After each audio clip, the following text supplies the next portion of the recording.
دریم منگو تاسو له څه پکار دی مساجد دا د الله کورونه دي چا کورونه دي نو پدې کې ته چا عبادت پکار دی کله چې جمعات د الله د عبادت پځه نور اشیاء ته استعماليږي نو یاد ساتئ دا د جمعات حق ادا کول نه دي بلکې دا د جمعات سره او د دین سره خیانت ده او دا د دین په جامه باندې داغ لګول دي څه لګول دي امنګ پرون یو جمعه دعا کړې و د دې علاقې زمونږ یو مذوب کس مال منزل راتلو تاسو بکتل ضبط خان نامه و رحمت الله تعالی علیه زما د علی ولی اسم خوخدي او ماته خدای راکې مسجد نبوي شریف کې مراته خدای راکړې یو زما د مجذوبان خوخدي او د مولانا اشرف فرید تانوی رحمت الله علیه عادتو د مجذوبان سره به مینه کوله او هغه به فرمایل چې ابدال او غوسان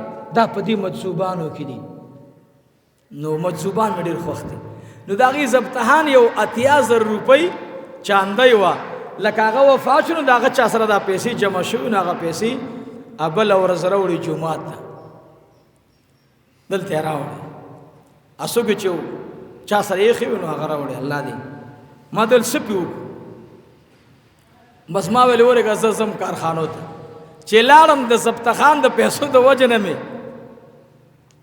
په ځان باندې 1,80,000 روپۍ سوا قرض راواړولې څه وجې نه مال د ضبطخان پیسې داسې لګومه چې هر وخت ور باندې د طالبانو نظر لګېږي هر وخت باندې ذاکرینو نظر لګېږي هر وخت ور باندې د مدرسینو نظر لګي ځکه ضبطخان لا وارثه سړی و الله دې مغفرت فرمایي مال پیسې دا تا ورکړې ما ورکړې چا سره یې ښودلې وي اکثر به ترېنه ورکې م شوي غرض مې دا دی ورونو چې مساجد دا په موږ حق لري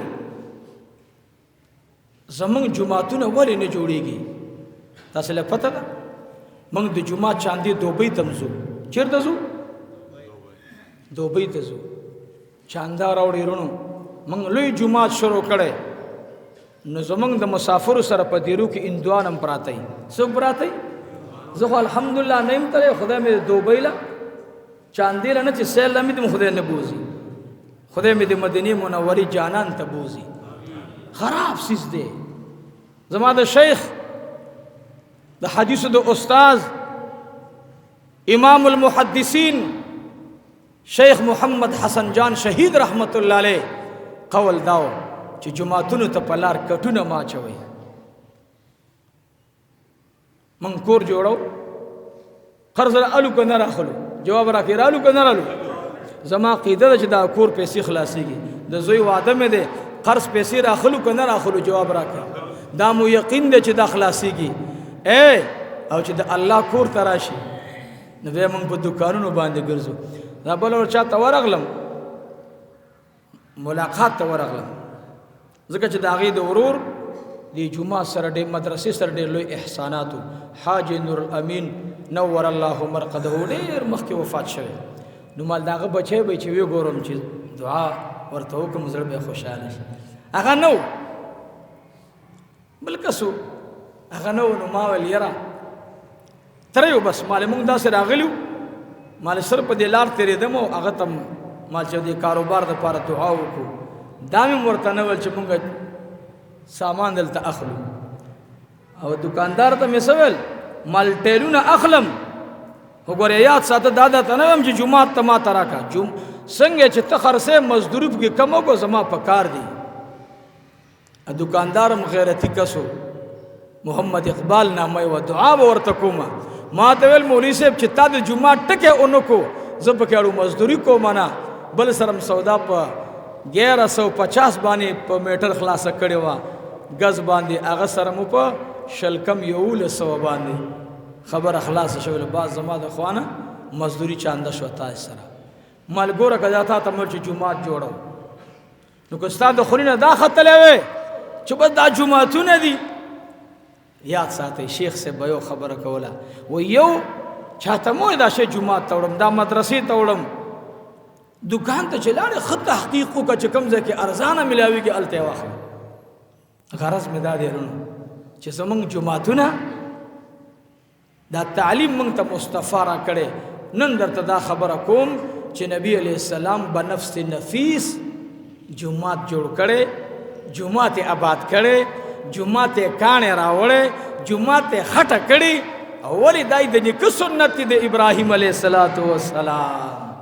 نو جماعتونه په چا جوړو؟ جماعتونه په چا جوړو؟ په خپله به جوړو انشاءالله. نو موږ به نه ځو دوبۍ له چېرې چې چانده راوړې موږ جومات جوړو او زه ډېر ښه جومات جوړوم چې نه نه نه نه وړوکی جومات جوړ کا خو چاته سوال مه کوه. الله دې زمونږ عقیده مضبوطه کړي دغه رنګې. قسم دی چې د خدای سره د چا رابطه جوړه شوې ده. الله جل جلاله زمونږ د دیوبند د اکابرینو معاونین نو، چاندو والا یې څوک هم نو، خو چې د قاسم نانو توي اخلاصو نو نن زم دیوبند یم، تم وی دیوبند یم او بلم وی. مین وجه دا وه چې د هغه بنیاد په څه ایښودلی شوی و؟ په اوښکو باندې. په څه باندې؟ نیمه شپه به قاسم نانو توي رحمت الله علیه را پاڅېدلو. یا الہ العالمین خدایا زما عمل قبول کا، یا اللہ ما تکبر نہ اساتا. چا ورته څه پیسې راوړي؟ قاسم نانو توي رحمت الله علیه ورته ویلي سبا راشه. سبا راغی. بیا ورته وی سبا نه بل سبا راشه. بل سبا راغی. بیا ورته وی سبا نه راشه. درېیمه ورځ ورته ورکړه. هغه کس راغی ورته کېناستو. اے قاسم نانو توي زما دی پر رب لا یزال قسم وی چې تاسو خپل واپس کړي نه ما تراس بیان کا. ورته وی اے بچیا تا سره د یو یتیم پټه شریک دی، تا سره د یو یتیم د پټي پوله لګېدلې ده. ما سره یې رشوا اسنه چې د یتیم د پټي اوبه د په خپل پټي باندې برابري کړي نه وي. نو اسنه چې ماتا د یتیم د مال څخه حصہ مدرسې ترا نشي. زمونږ د اکابرینو حال دی. موږ دکانداری ده یاد ساتئ. هغې مدرسې له به زکات نه ورکوئ چې قرضدارې نه یې ګورئ. زکات لپاره شرط دی، قبض کول دي. زکات داسې نه دی.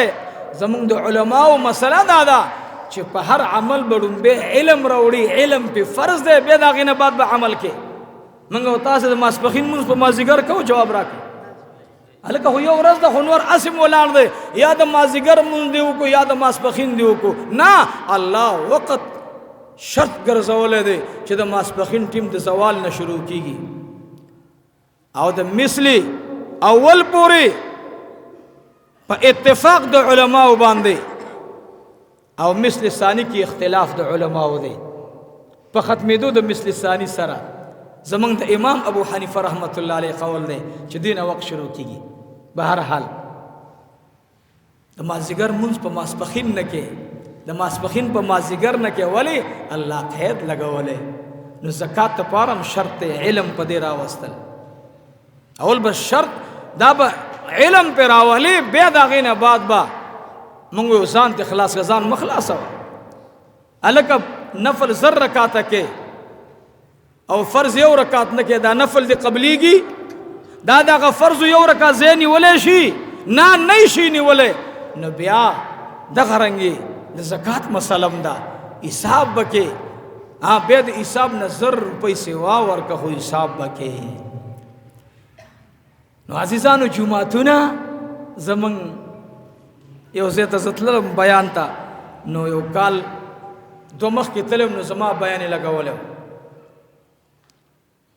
او د بالول واقعه پکې و، ما مخکې بیان کړې وه.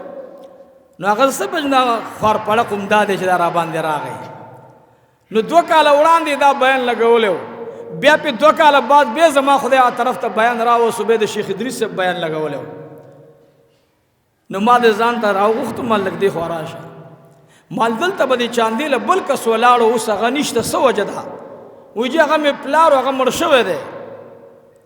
مال اوس وی زرا غونډوم مال قیامت پورې به د خدای د دې سوال نه خلاصي قیامت پورې به د دې سوال نه خلاصي هغه څه خپه غونډ شو ملار شدا سامان دی غون کسا خلق بدنام وي جماعت بدنام وي الله نه حیا وکي